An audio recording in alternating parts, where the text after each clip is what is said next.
Hello everyone, in this video we will discuss a short story जिसका नाम है a very old man with enormous wings और इसे लिखा है गैब्रियल गार्सिया ने। अगर हम गैब्रियल गार्सिया की बात करते हैं he was born on 6 March 1927 and died on 17 April 2014 at the age of 87। इनकी डेथ हुई थी। इनकी जो नेशनैलिटी है ये कोलंबिया से बिलोंग करते थे। इनका जो राइटिंग जॉनरा है वो नॉवल, शॉर्ट राइटिंग और फिक्शन पे काम करते थे। ये एक लिटरेरी मूवमेंट से जुड़े थे जिसका नाम था मैजिक रियलिज्म और लेटिन अमेरिका ब्रून। अगर हम बात करें मैजिक रियलिज्म की तो ये जो शॉर्ट स्टोरी है इसमें भी आपको मैजिक रियलिज्म देखने को मिलेगा जिसको हम डिस्कस करेंगे इस वीडियो में। इनका ऑक्यूपेशन की अगर हम बात करते हैं he was a novelist, screen writer और ये जर्नलिस्ट भी थे। लोग इनको प्यार से बोलते थे गैबो। इनके कुछ फेमस वर्क की अगर हम बात करते हैं तो वो है 100 ईयर्स ऑफ सॉलिट्यूड जो कि 1967 में पब्लिश हुआ था। Next is love in time of cholera, ये पब्लिश हुआ था इनका 1981 में। एंड इनका जो थर्ड सबसे इम्पॉर्टेंट था वो था the autumn of the patriarch. और एक इम्पॉर्टेंट वर्क जिसकी वजह से इनको बहुत ज़्यादा फेमसी मिली थी वो यही शॉर्ट स्टोरी है जिसका नाम है a very old man with enormous wings. जो कोलंबिया के प्रेसिडेंट थे जिनका नाम था जॉन मैनुअल सैंटोस, उन्होंने इनके लिए बोला है he called him the greatest Colombian who ever lived. इनकी डेथ के बाद ये लाइन्स उन्होंने दी हैं इनके लिए। इनके कुछ फेमस अवार्ड्स की अगर हम बात करें इनको नोबेल प्राइज़ मिला था 1982 में and Neustadt International Prize for Literature मिला था इनको 1972 में। ये जो बुक है हमारी, ये जो शॉर्ट स्टोरी है ये पब्लिश हुई थी 1955 में स्पेनिश लैंग्वेज में, लेकिन इसको फिर इंग्लिश में ट्रांसलेट किया गया 1972 में। तो इंग्लिश का जो इसका पब्लिशिंग टाइम है वो 1972 है और 1955 में ये स्पेनिश लैंग्वेज में हुई थी सबसे पहले। अगर हम बात करते हैं इस स्टोरी के कुछ मेनली इसमें 7 करेक्टर्स हैं। The old man, Pelayo, Elisenda, father Gonzaga, the child, the neighbour और द स्पाइडर वुमेन। अगर हम इसके करेक्टर्स की शॉर्टली में बात करें तो जो ओल्ड मैन है इसी को विंग्स हैं। He has enormous wings and communicates in unknown language that nobody understand.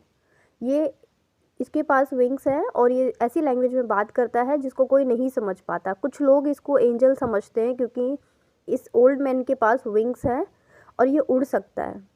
अगर हम पिलायो की बात करते हैं he is the husband of Elisenda और ये फादर है चाइल्ड का, जो कि हमारा एक करेक्टर है द चाइल्ड। नेक्स्ट करेक्टर है इसका एलिजेंडा। एलिजेंडा के बारे में हम बात करें कि शी इज़ वाइफ ऑफ पिलायो और ये अपने पर्सनल बेनिफिट्स के लिए बाद में जो ओल्ड मैन है विंग्स वाला उसको यूज़ करती है और लोगों से पैसे लेती है उनको दिखाने के लिए। फादर गोंजागा प्रीस्ट होते हैं। जब वो सुनते हैं कि ओल्ड मैन एक विंग्स वाला आया है शहर में तो वो देखने के लिए आते हैं और लोगों को समझाते हैं। जो लोग इसे एंजल समझ रहे होते हैं कि ये एंजल नहीं है, बट लोग इनकी बातों पर यकीन नहीं करते। नेक्स्ट करेक्टर है हमारा चाइल्ड, जो कि पिलायो और एलिजेंडा का बेटा है। अभी न्यू बॉर्न बेबी है जिसको बीमारी है या फिर वो इल है, बीमार है। नेक्स्ट करेक्टर है हमारा द नेबर। जो नेबर है वो बॉसी वुमेन है और वो अक्सर आती है एलिजेंडा और पिलायो के घर पर। जो लास्ट करेक्टर है हमारा वो है the spider women. Spider women एक ऐसी वुमेन होती है जिसका जो सिर होता है वो वुमेन का होता है और उसकी जो पूरी बॉडी है वो जाइंट स्पाइडर की होती है। और स्पाइडर वुमेन के आने के बाद जो ओल्ड मैन की इम्पॉर्टेंस है या फिर जो लोग उसकी तरफ अट्रैक्ट थे वो ओल्ड मैन से उनका अट्रैक्शन हटकर स्पाइडर वुमेन पे आ जाता है। तो ये है इसके character. The story begins after the 3 days of rain. और रेन के बाद आपको पता होगा कि जो समुद्री इलाके होते हैं या आसपास का एरिया होता है वहाँ पे क्रैब्स या छोटे छोटे कीड़े मकोड़े आ जाते हैं। तो इसी तरह से जो क्रैब्स थे वो पिलायो और एलिजेंडा के घर पे आ जाते हैं और जो क्रैब्स हैं उनकी वजह से वो एक साउंड निकाल रहे होते हैं जिनकी वजह से पिलायो और जो एलिजेंडा है उनको लगता है कि ये जो क्रैब्स हैं ये इनके बेबी को और बीमार कर देंगे। वेन पिलायो कम बैक्स, तो पिलायो डिसाइड करता है कि इनको ले जाके छोड़ देगा समुद्र में, सी में, क्रैब्स को ले जाके। लेकिन जब वो उन्हें छोड़ के आता है then he sees a very old man with wings. अब यहाँ पे देख के वो बहुत ज़्यादा शॉक्ड हो जाता है क्योंकि इससे पहले उसने कोई भी ऐसा इंसान नहीं देखा होता जिसको विंग्स हों और ये जो इंसान है इसका फेस पूरी तरह से मिट्टी में ढका हुआ था, हम कह सकते हैं। इसके जो कपड़े थे वो भी प्रॉपर नहीं थे। वो अपनी वाइफ को बोलता है बाहर निकलने के लिए, and they both start to examine the man. He is dressed in raggedy clothing and very dirty, क्योंकि अभी ये मड में था तो फिर कहीं ना कहीं जो इसके क्लॉथ्स थे वो भी फटे हुए थे और ये दिखने में बहुत डर्टी लग रहा था, गंदा लग रहा था। कुछ देर उनको उसको देखने के बाद पिलायो और एलिजेंडा ने थोड़ा सा अपने आप को ठीक किया, या फिर हम कह सकते हैं उस इंसान को थोड़ा सा समझा, और जो उनके अंदर एक फियर हो गया था एकदम से देखने के बाद वो ओवरकम हुआ। And they try to speak to him but the man speaks in another language और डायलेक्ट। ये उससे बात करने की कोशिश तो कर रहे थे बट उसका जो डायलेक्ट था वो अलग था, वो किसी और ही लैंग्वेज में बात कर रहा था। Then they decide he is a castaway from a spider wig, और वो अपनी तरफ से कुछ भी बोलने लगे कि ये ऐसे आया होगा वैसे आया होगा। जो उनकी नेबर है वो उसको जैसे ही पता चलता है कि कोई आदमी जिसको विंग्स हैं वो आया है तो वो उसे देखने के लिए आ जाती है। And she called the man is an angel. The following day the entire town knows about the man with the wings. अब धीरे धीरे सबको पता चल जाता है और लोग जो हैं वो बहुत एक्साइटेड थे इसको देखने के लिए। कोई इस ओल्ड मैन विंग्स वाले को कोई इसको एंजल बोल रहा था, कोई इसको गॉड का एक मैसेंजर मान रहा था, तो कोई इसको ऐसे ही देखने आया था, इसको इससे अट्रैक्ट होकर इसके बारे में सुनकर। Pelayo decides to chain up the man and keep them in the chicken coop. अब जो पिलायो है वो इस स्ट्रेंज से आदमी को चेन से करके कूप में डाल देता है। A day later when the rain stop the baby is feeling better and so he is able to eat. तो पिलायो को भी लगता है, पिलायो और अलेक्जेंडर दोनों चाहते हैं कि अब उनका बेबी थोड़ा ठीक हो गया है तो वो इस ओल्ड मैन विंग्स वाले को समुद्र के पास ले जाके छोड़ देंगे with food and water for 3 days. और जो नेचर है वो इसकी टेक केयर खुद करेगा, अब वो इससे ज़्यादा नहीं कर सकते। When they go out to the courtyard, they see mass of the people gathered around the chicken coop to see the angel. और अब ये सब देखने के बाद दे आर हैरेसिंग, अब वो जो लोग हैं जो आए हुए थे ओल्ड मैन विंग्स को देखने के लिए उसको हैरेस कर रहे हैं, उसको एक ह्यूमन बीइंग की तरह ट्रीट नहीं कर रहे, बिल्कुल ऐसे ट्रीट कर रहे हैं जैसे कि वो सर्कस का कोई एनिमल हो। इसके बाद जब ये बातें चारों तरफ फैल जाती हैं तो जो हमारा नेक्स्ट करेक्टर था द फादर गोंजागा, वो भी मिलने आते हैं और देखने आते हैं इस ओल्ड मैन विद इनैमरस विंग्स को। जब वो आते हैं तो सरप्राइज्ड हो जाते हैं क्योंकि वहाँ पे चारों तरफ ये न्यूज़ फैली होती है that the old man is an angel. At the time वो बताते हैं लोगों को, लोग जो हैं वो हाइपोथेसिस करने लग जाते हैं। हाइपोथेसिस मीन्स होता है परिकल्पनाएं कि कुछ चीज़ हुई तो उसके ऊपर अपना रिएक्शन देना, तो वो अपना बताने लग जाते हैं। कुछ लोग बोलते हैं कि ये एंजल है और कुछ बोलते हैं he should be the leader of the world, इसको होना चाहिए, और कुछ बोलते हैं he should be a military leader in order to win all wars. इस तरह की बातें करने लग जाते हैं जो लोग हैं क्योंकि उनको लगता है कि जो मैन है ये बहुत पावरफुल होगा।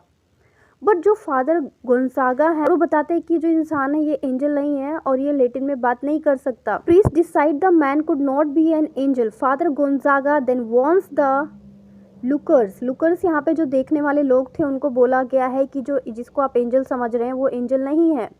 The people don't care about what's the father गोंजागा is saying. अब लोगों के सिर पे कह सकते हैं ना कि कुछ बोलने का कोई असर नहीं हो रहा था कि फादर गोंजागा क्या बोल रहे हैं। तो the same situation on that time people begin coming from all over to Pelayo's and Elisenda's home to see the angel. और अब जब लोग इस तरह आने लगे थे then the Elisenda have an idea कि अब ना लोगों से उसने पैसे चार्ज करने स्टार्ट कर दिए। ऑडियंस उसको आ रही थी, वो चाहती थी कि वो जो ओल्ड मैन है वो रिएक्ट करे, तो वो उसको इरिटेट कर रहे थे, उसको परेशान कर रहे थे। एंड एक टाइम पे तो ऐसा हुआ कि उसको आयरन, जो हॉट आयरन पॉकर्स होते हैं ना, जो लोहे की रोड होती है उसको टच कर देते हैं।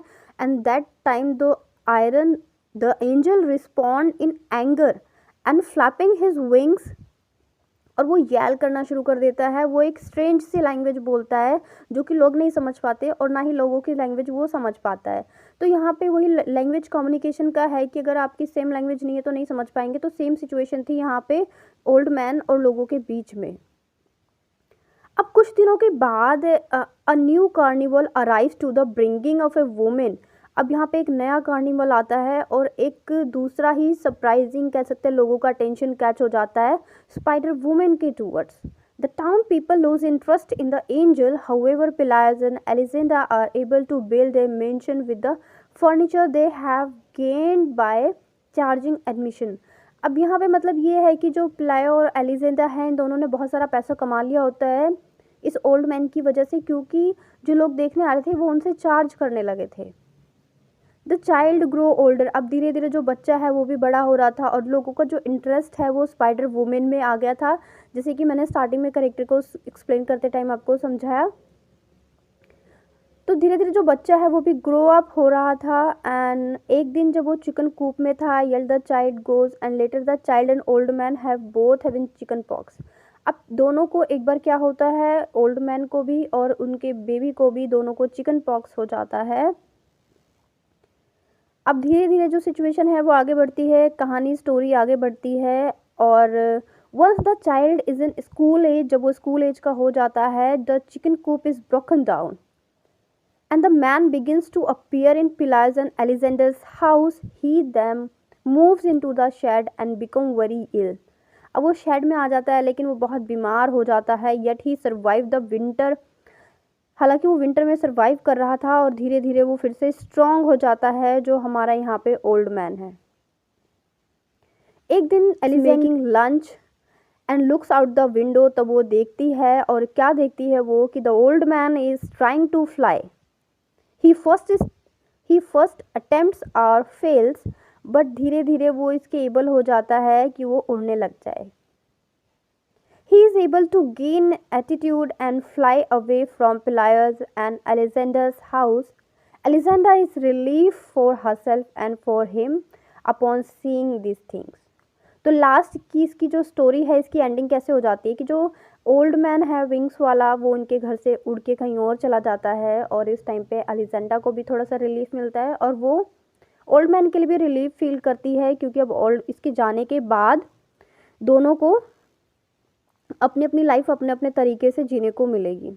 तो फ्रेंड्स, ये थी इसकी समरी, इसका जो हमने अभी डिस्कस की समरी।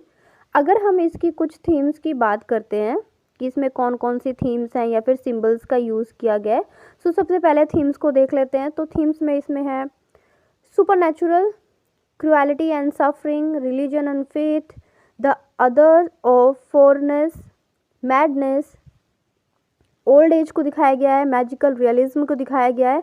ये सारी चीज़ें, मैजिकल रियलिज्म जैसे कि जो स्टोरी है वो स्टार्ट होती है the old man with enormous wings. वैसे रियलिटी में ऐसा होता नहीं है कि कोई इंसान जिसको विंग्स हो, लेकिन यहाँ पे फिर भी जो हमारे राइटर हैं गैब्रियल गार्सिया, उन्होंने इसको कोट किया है मैजिकल रियलिज्म से। जैसे स्टार्टिंग में हमने डिस्कस किया था कि ये लिटरेरी मूवमेंट से जुड़े थे जिसका नाम था मैजिक रियलिज्म। तो इन्होंने इस स्टोरी में भी अपना मैजिकल रियलिज्म को प्रेजेंट किया है।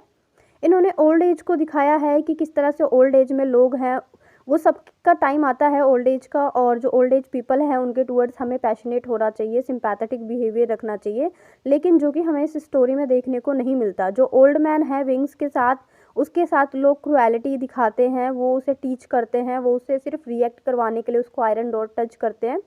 तो ये सब देखने को मिलता है। Supernatural, the old man is viewed as supernatural spirit. He has enormous wings and land in the village of Nowhere. People think that he is an angel. तो सुपरनैचुरल चीज़ों को यहाँ पे दिखाया गया है कि किस तरह से वो विंग्स वाला होता है और लोग उसको एंजल समझने लग जाते हैं।